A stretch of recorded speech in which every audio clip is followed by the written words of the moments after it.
पाकिस्तान ने भारत के लिए फ़िज़ाई हुदूद बंदिश में 23 दिसंबर तक तौसी कर दी। भारत के लिए पाकिस्तानी फ़िज़ाई हुदूद 23 अप्रैल 2025 से बंद है।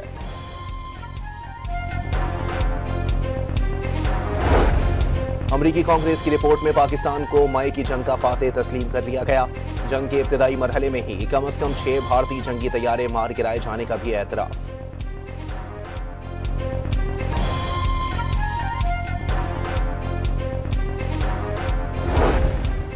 पाकिस्तान को GSP प्लस के तनाजुर में मजीद काम करने की जरूरत है। नई स्कीम 2027 में नाफिज हो जाएगी। यूरोपीय यूनियन के पाकिस्तान में सफीर रेमेंडस क्रोबलस की डॉट न्यूज के प्रोग्राम दूसरा रुख में गुफ्तगू।